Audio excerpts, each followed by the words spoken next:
साहब श्री हरिंद्रानंद की धरती सिवान से आपका स्वागत। पेज नंबर 82 में दीदी लिखा है, जगत गुरु सभी गुरुओं एवं सद्गुरुओं की शक्तियां धारित करते हैं। कैसे? हाँ, बिल्कुल। जैसे हम लोगों ने ऊपर समझा है कि गुरु साधना जप क्रिया इत्यादि बता के करवा के उसके द्वारा शिष्य के मन में शिव भाव का आवेश जगाते हैं, जगत के आकर्षण को कम करते हैं। सद्गुरु केवल अपनी दया से ये काम कर सकते हैं, करते हैं, लेकिन शर्त लगा देते हैं। जगत गुरु केवल अपनी दया से शिष्य के मन में शिव भाव का आवेश जगा देंगे, लेकिन यहाँ कोई शर्त नहीं है। तो हम जब शिव को गुरु मानते हैं, गुरु शब्द की परिधि में गुरु, सद्गुरु, जगत गुरु तीनों आ जाते हैं। हम आप जब शिव को गुरु मानते हैं, उस समय हमारा आपका मन कर्ता मन होता है। कर्ता मन को अपने किए पर ज्यादा भरोसा है। वो सोचता है मैं करूंगा तभी तो पाऊंगा। तो शुरू में हम लोगों के गुरु शिव जो जगत गुरु है, तो हम लोग गुरु मान लेते हैं, लेकिन शुरू में खूब मन से 3 सूत्र करते हैं, नमः शिवाय करते हैं, चर्चाओं में रुझ जाते हैं। यानी कर्ता मन है जो अपने किए पर ज्यादा भरोसा करता है।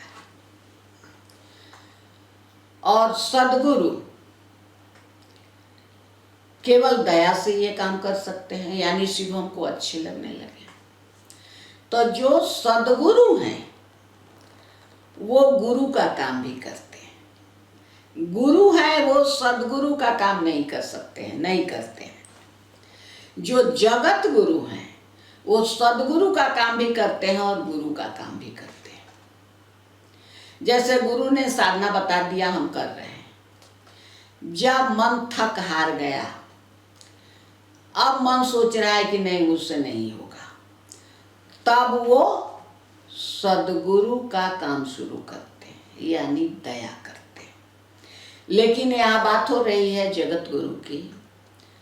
तो जगत गुरु गुरु के रूप में हमसे करवाते हैं, यानी हमारा कर्ता मन करने पर ज्यादा भरोसा करता है। और वही जगत गुरु जब हमारा मन थक जाता है, हार जाता है, तो वो हमारे आपके लिए सद्गुरु के रूप में आ जाते हैं। लेकिन चूंकि हमने आपने जगत गुरु को अपना गुरु माना है, तो वो सद्गुरु के रूप में भी आते हैं, तो कोई शर्त नहीं लगाते हैं। मानव रूप में जो सद्गुरु हुए हैं या होते हैं, वो लोग शर्त लगाते हैं। लेकिन यहाँ हम बात कर रहे हैं कि जगत गुरु, तो जगत गुरु में तो तीनों हैं, गुरु, सद्गुरु, जगत गुरु।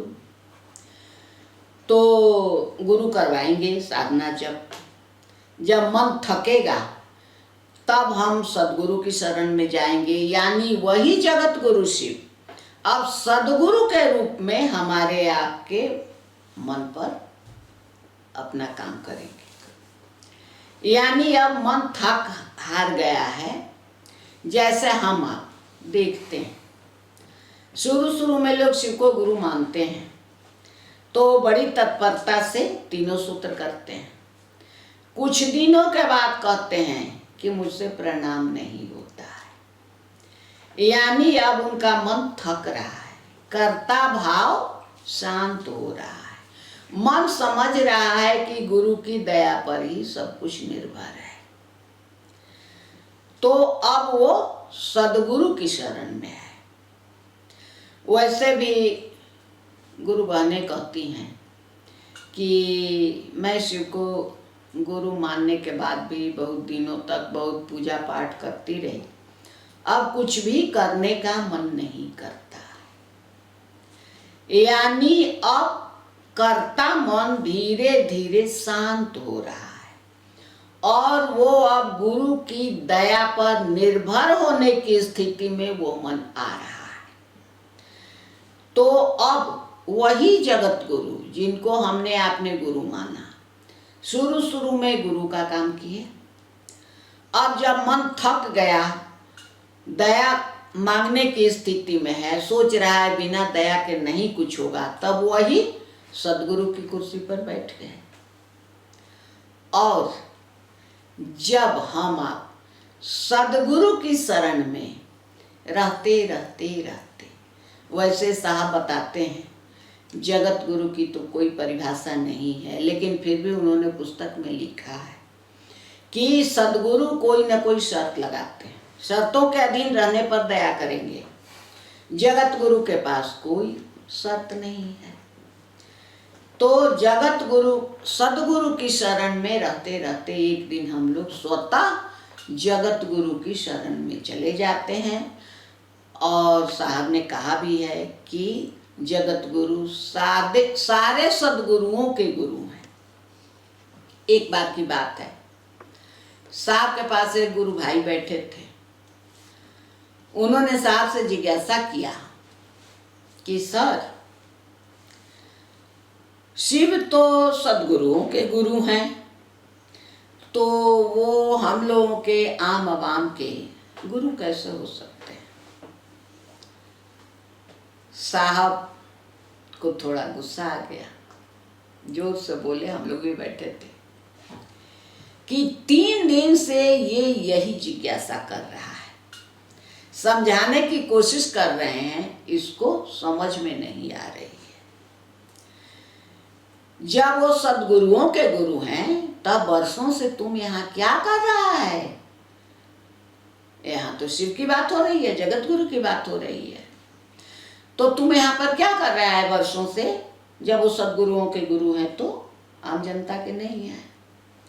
फिर साहब ने कहा कि तुमको पता नहीं है, मैं सदगुरु पैदा करता हूँ, मैं सदगुरुओं की खेती करता हूँ। यानी हम आप जब शिव को गुरु मानते हैं, हम आप दूसरों से कहते हैं आप शिव को गुरु मानिए। हमसे आपसे कोई पूछता है क्या करना है क्या नहीं करना है, हम आप समझाते हैं इसमें न कुछ नया करना है, न कुछ पहले का किया हुआ छोड़ना है, कोई इसमें विधि विधान शर्त नहीं है, केवल आप मानिए।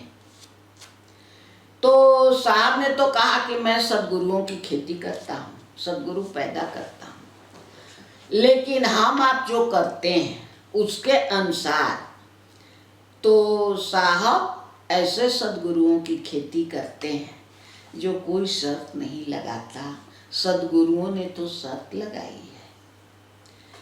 तो हमारे गुरु जगत गुरु शिव में गुरु, सदगुरु और जगत गुरु सब समाहित हैं, इसीलिए शिव को जगत गुरु कहा गया। और ये कहा गया कि जगत गुरु में गुरु और सदगुरु सभी हैं। हमारी आपकी मन स्थिति के अनुसार वो हमारे आपके मन पर काम करते हैं।